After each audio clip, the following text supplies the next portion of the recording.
I want to just say good morning to you. Those of you who are watching by internet, we just welcome you to the service this morning, and we just pray God pours His Holy Spirit out on you this week and in these coming days.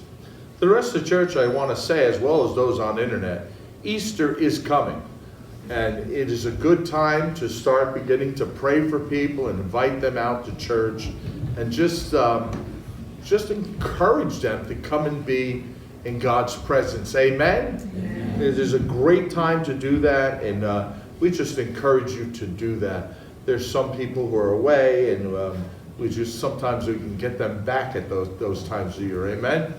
You know, Easter's a good time. So let's just be encouraged about that and just start and think of who we want to invite out, and just who we want to hear the gospel, because it's a great day to preach the gospel. Amen? Amen. I've been speaking on the last couple of weeks on the characters of Easter, and I didn't know how to do this message because this is a different kind of message. We spoke about Judas and then Barabbas, but I want to speak this morning on the subject of God's voice in nature.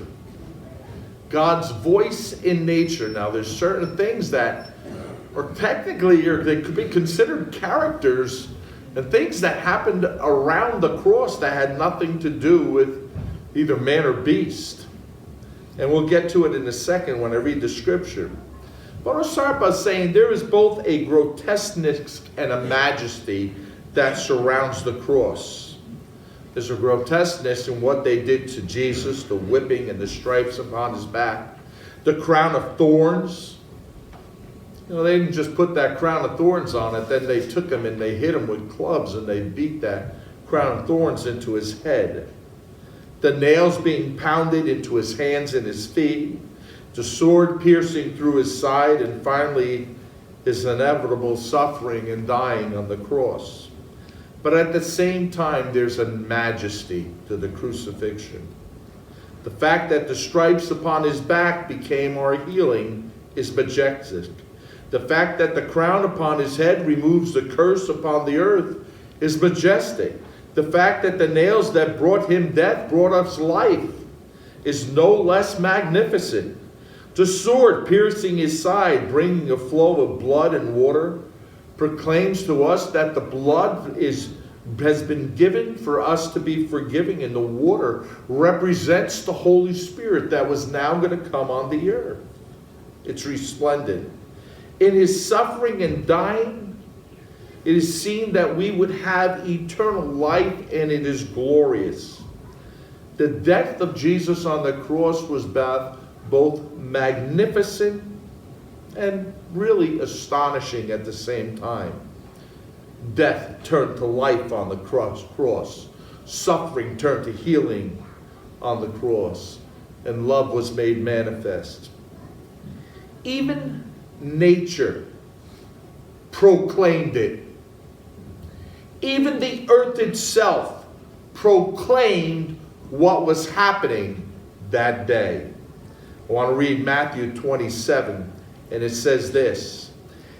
And when Jesus had cried out again in a loud voice, he gave up his spirit. At that moment, the curtain in the temple was torn in two from top to bottom. The earth shook and the rocks split. The tombs broke open, and the bodies of many holy people who had died were raised to life. They came out of the tombs, and after Jesus' resurrection, they went into the holy city and appeared to many people. When the centurion and those who were with him guarding Jesus saw the earthquake and all that happened, they were terrified and exclaimed, "Surely this was the Son of God." We've been speaking about the characters of each of Easter, and what about the characters in nature? They have a part. These are the miracles that took place when Jesus died. Now we know and we hear about all the miracles that took place while he was alive. But what about these miracles? How often do we look at these miracles that took place the moment he died? I want to assert to you that they're no small miracles. Verse 51 says, at that moment, the curtain of the temple was torn in two from top to bottom. The Greek word means, for at that moment, means behold. In other words, take notice, like surprise. Now I find that very interesting.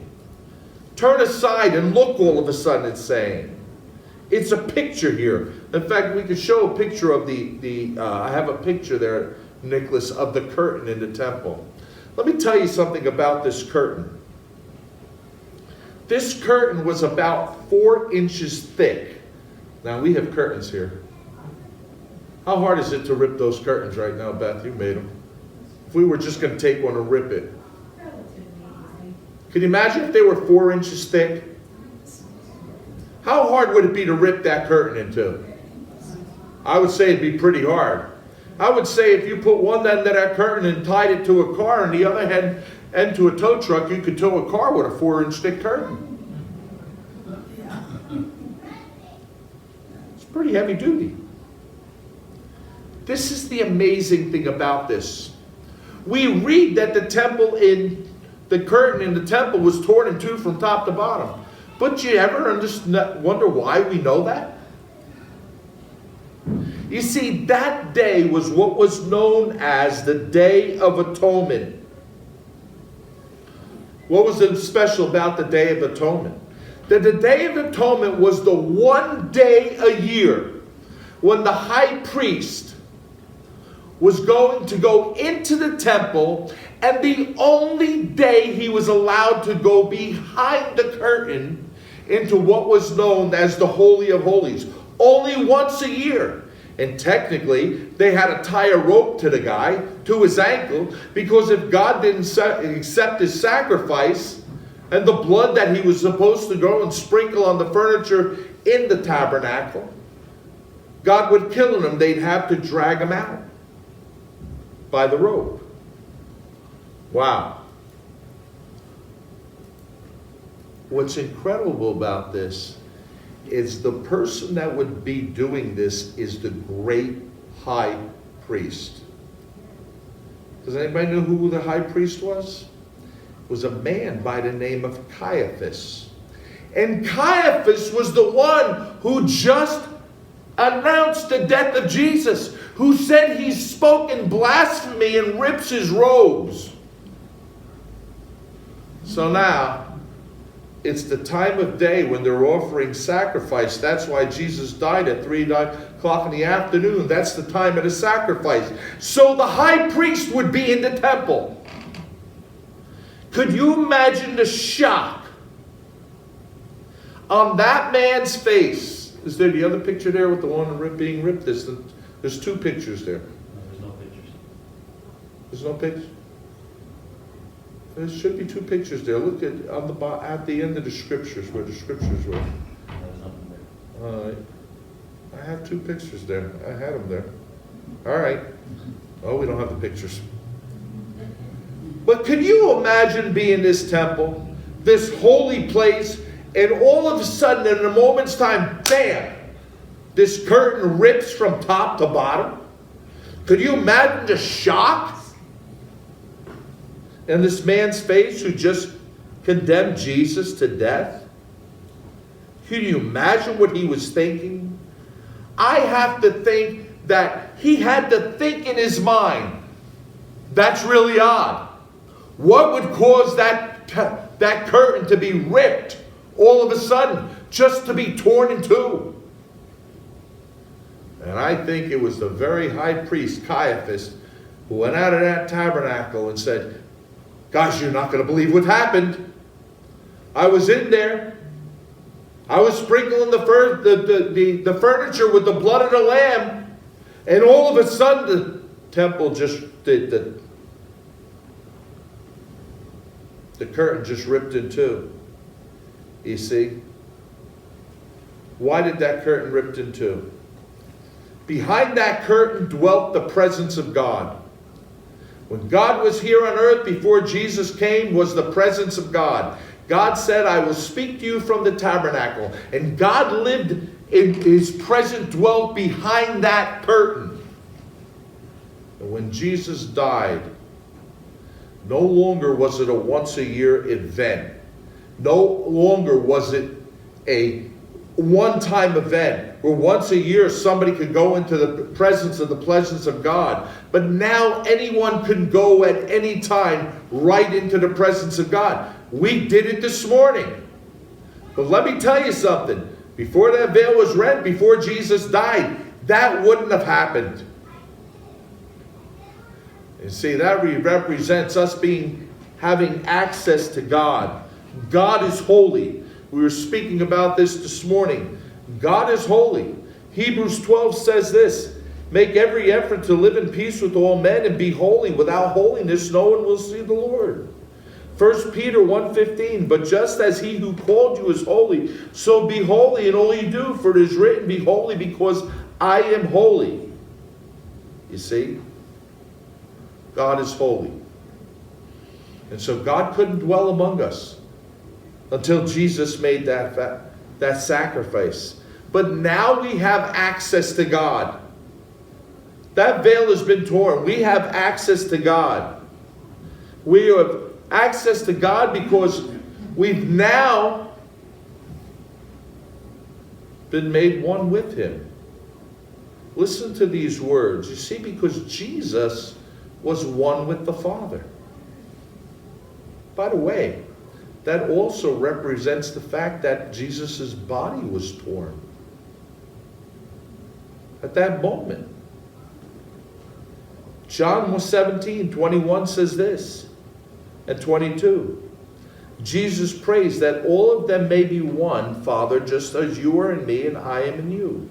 May they also be in us, so that the world may believe that you sent me, and have given them the glory that you gave me, that they may be one as we are one.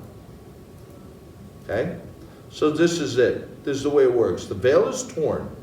It's torn from top to bottom, signifying that it was torn by God and not by man.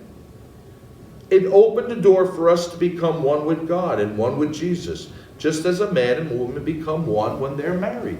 We're one with God.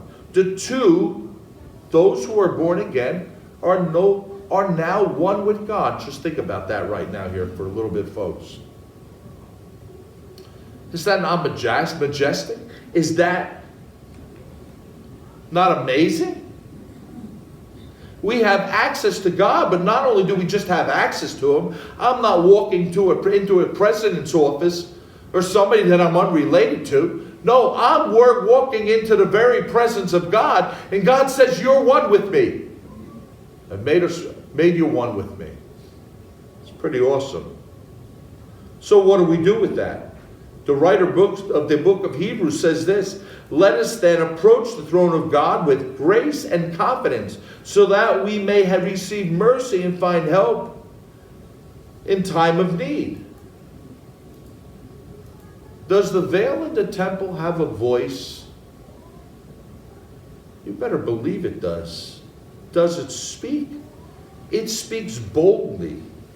It spoke to the priest loud and clear.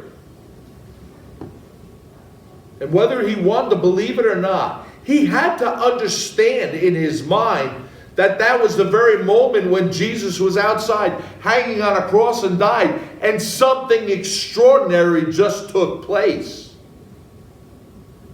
That curtain was there for a very long time. You see? And there was another voice that day, and it was a voice that shook the earth. You see, in the temple, the only person that saw it was the high priest. But then it says this: at that moment, the curtain of the temple was torn in two from top to bottom. The earth shook. The earth shook. Now, I don't know how far they felt the earth shake, but I have a feeling it was for a really, really long distance. It doesn't say this. Listen to me. It doesn't say the temple shook. It doesn't say the nation of Israel shook. It says the earth shook. The trembling of the earth was because of what was taking place. The earth had a voice, you see. First of all, I believe the earth shook because of the wickedness of those who were crucifying Jesus. I think the earth had a voice. It seems like all of creation seemed to know what was taking place, except for the Jews. Do you realize that even the donkey that Jesus rode into Jerusalem knew who he was? It's a little bit of an insult when the donkey knows more than you do. Think about that. It says it was a donkey that was never ridden upon. I don't know if you know anything about donkeys. I've never ridden one, but I can tell you this. I know you don't just get on a donkey and ride it. They have to be broken. But that donkey just walked. Jesus got on and walked calmly down the streets of Jerusalem. To the praises and shouts of everyone shouting, Hosanna, Hosanna. The earth trembled at the sight of what they did. One writer put it this way: the earth quaked as if it feared to open its mouth and receive the blood of Christ, so much more precious than that of Abel, which it had received and was cursed for it, and as if it would rather open its mouth to swallow up those rebels than to put Jesus to death. Think about that. Amos 8:8 says this: Will not the land tremble for this, and all who live in it mourn? The whole land will rise like the Nile, will be stirred up and then sink, like the river of Egypt. In other words, it's going to erupt. Does the earth have a voice? Yeah, it speaks. Does creation have a voice? Yes, it does. And this shaking of the earth signified really the final blow to Satan's kingdom. In the Old Testament, when God went out to fight his enemies, it says that the earth shook. Listen to Psalm 68, 7 and 8. You know, I think the earth should shake again. I wish God would shake the church like that. Don't you think it'd be really cool if God just like shook the earth? Shook the church. Psalm 68, 7 and 8 says this: when you went out before your people, O God, when you marched through the wasteland, the earth shook. Picture yourself, you know, somebody who's pretty big walking down the street. Or maybe it's easier to picture somebody coming down a flight of steps and hear boom, boom, boom, boom, boom. Does that happen? As they come down the steps? Well, when God was walking the earth, when he was marching out against his enemies, it says that the earth shook with the footprints of God. It says the heavens poured down rain before God, the one of Sinai, before God of Israel. A minute before Jesus died on the cross, or the minute, I should say, Jesus died on that cross, hell suffered its final blow. The minute Jesus died on that cross, the power of Satan over mankind was broken. No longer could he keep us captive to sin. No longer could he keep us captives to sickness and disease. But it goes further. Because the earth had suffered. The curse had been laid upon not only mankind but the earth. The ground was cursed so that it would yield thorns and thistles. But the moment Jesus died on that cross, something happened. No longer did the earth itself have to be held captive to the curse upon it. Amen. Think about that. Did the earth know? Is it possible that all creation knew? I think the earth shook. And I think it's the chains of bondage, the chains of the curse falling off over even the earth when Jesus died on the cross. God could bless the ground. And one day God's going to revamp the earth. He's going to completely bless everything all over again. The Bible says this: all creation groans in earnest expectation, waiting for the sons of God to be revealed. Why the sons of God to be revealed? Because you and I are the ones who have the power to break the curse off of people, to break the curse off of this earth. You're the one. We do it in Jesus' name. We sing the song, but we do it in Jesus' name. We have the power to walk in the power of the cross, or the promise of the cross, the victory of the cross, the miracles of the cross. Is it possible the whole earth knew? I think so. I think that day the earth shook in praise. Now let's go on a little bit for this. It says, at that moment the curtain of the temple was torn in two from top to bottom, and the earth shook, and the rocks split. Let me tell you something.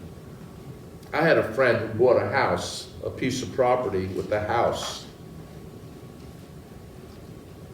on it.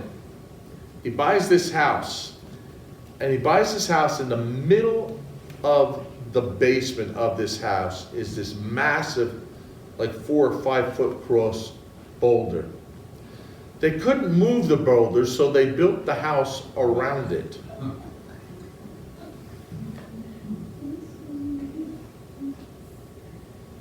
Pretty bizarre.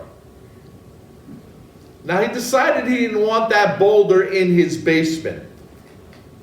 And he was going to take a sledgehammer to it. And he began and pounded and pounded and pounded for weeks. How hard do you think that boulder is? Pretty hard. Rock is one of the hardest things in all the earth. Could I say here about the only thing harder is some people's heads?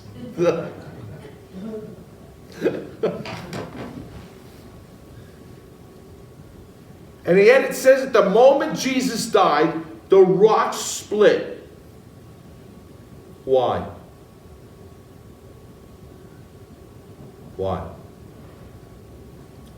Listen to these words. It says, when he came near the place where the road goes down to the Mount of Olives, the whole crowd of disciples began joyfully to praise God in loud voices for the miracles they had seen. They said, blessed is he who comes in the name of the Lord. Peace in heaven and glory in the highest. Some of the Pharisees in the crowd said to Jesus, Teacher, rebuke your disciples. I tell you, he replied, if they keep quiet, the stones will cry out. Wow. The leaders had come to him complaining that the people were praising him. And Jesus responded by telling them, well, if they shut up, the rocks are going to speak. Think about this now. Because they couldn't get Jesus to tell his disciples to shut up. But they themselves did it. Because it was a very crowd that was shouting, Hosanna, Hosanna, who a few days later are shouting, crucify, crucify, crucify. Jesus didn't stop their praises, but the leaders did. And when the praises of the people stopped, guess what happens? Is anybody like this other than me? When the praises of the people stop, the rocks start. Just like Jesus said. Hey, you want to stop them? Hey, you could stop them. But the rocks are going to cry out. And the rocks begin to sing their praise. But there's more to it. I put this in here. I don't know if it's the rocks having their vengeance, but the rocks one day will have their vengeance. Revelation chapter 6 verse 16 says, they called to the mountains and the rocks, fall on us and hide us from the face of him who sits on the throne and from the wrath of the Lamb. They're crying out to the rocks. Well, maybe they should have cried out to Jesus. Maybe they should have saw him the way he wanted them to. They will one day look upon the face of the one they shouted to crucify. And when they do, they're not going to be able to take it. They're not going to be able to look at him. They're not going to be able to look at the intensity of the glory. It's going to be like you looking directly into the sun. Only they can picture it 100 times worse. And the holiness of Jesus is going to overwhelm them. And they're going to say to the rocks, fall on us, hide us, hide us. And there's also symbolism here, because is not Jesus the rock of our salvation? And what? Is it not true that at the very time the rocks were split was in Jesus was having a sword put in through his side, pierced, and his body was split open? But it goes even further. Exodus 6 and 7 said this, 17. I will stand before you by the rock of Horeb. Strike the rock and water will come out of it for people to drink. So Moses did this in the sight of the elders of Israel. He called the place Massa Meribah because the Israelites quarreled and because they tested the Lord, saying, is the Lord among us or not? See, the people are in the desert. They get thirsty. They've seen all these incredible miracles. And they're asking this question, is God among us? We're thirsty. We have no water to drink. I guess the canteens they brought from Egypt ran out. And so God says to Moses, stand there and strike the rock. And when you strike the rock, water's going to flow from it. Well, what flows from Jesus when his side is pierced? Water and blood. Blood for salvation. Water represents the Holy Spirit. And now Jesus dies, and he says he's going to be able to pour on us the waters of the Holy Spirit, so the Holy Spirit could come on us. What did the people say, by the way? What was their question? Is God among us or not? Isn't it amazing that 1,400 years later, Jesus is walking among them and they're asking the very same question. Is God among us or not? Who is this man? And just as God did the miracles before and they didn't get it, so Jesus performs all these miracles and once again, they don't get it. And they ask the same question. The problem is this. They made the decision that he wasn't among them. And that's why they determined to crucify him. Think about that. They asked the same question. They came to the same, and they came to a very bad answer. 1 Corinthians 10:3-4 says they all ate the same spiritual food that's in the desert and drank the same spiritual drink, for they drank from the spiritual rock that accompanied them, and that rock was Jesus. See, the rocks are proclaiming that Jesus has been opened wide, and now the rivers of living water can flow. Why would God split the rocks open otherwise? He's showing them. Listen, whole creation is speaking. Who's it speaking? It's speaking to the people. It's showing them what they did. It's telling them, believe. They have nature has a voice. Revelation 7:17 says this, for the Lamb at the center of the throne will be their shepherd, and he will lead them to springs of living water. And God will wipe away every tear from their eyes. Well, they got water in the desert. Jesus dies on a cross, but now he's going to bring us living water, springs of living water. Jesus said that those things, knowing that he was going to the cross.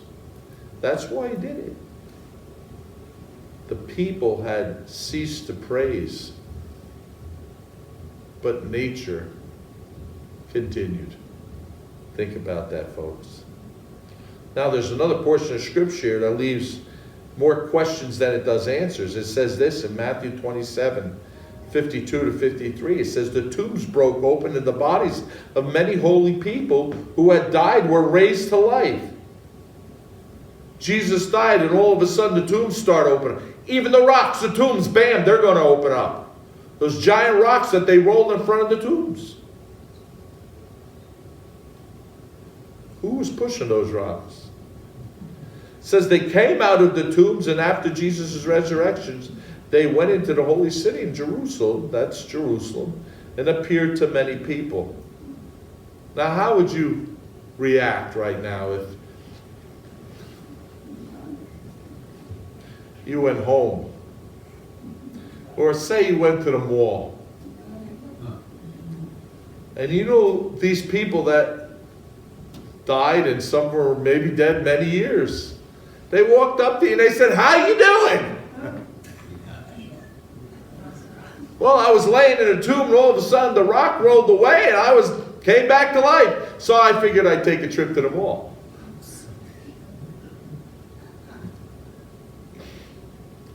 This is bizarre.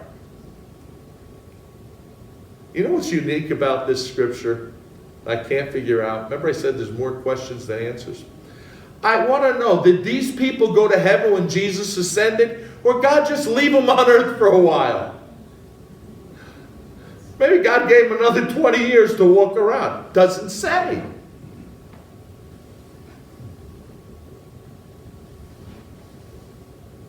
So if the rocks aren't enough, the earth opens its mouth and releases the dead.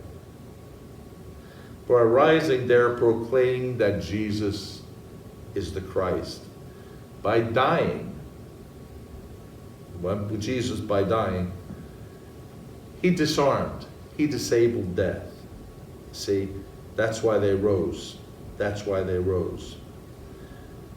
From this point on, the Jews, God's people, would refuse to give Jesus praise. To this day, they don't give Jesus praise. Even the earth knew to give him praise. Even the rocks cried out. And there was one other person who did. Now watch. It says, verse 54, when the centurion and those who were with him guarding Jesus saw the earthquake and all that happened, they were terrified and exclaimed, surely this, or he was the Son of God. That's right. A Gentile soldier standing at the foot of the cross realizes that Jesus is the Son of God. And that represents the fact that from that point on, the kingdom will no longer be given to the Jews, but to the Gentiles. And from that point on, the church was born and has thrived as those who were willing to give God praise. God will give his praise. God will get his praise. And if he's not going to get it from you and I, he can get it from the rocks. He can get it from anything he wants. But all of creation knows, and all of creation praises. I've said this before. Worship is, how did I put it? Why can't I just went blank here?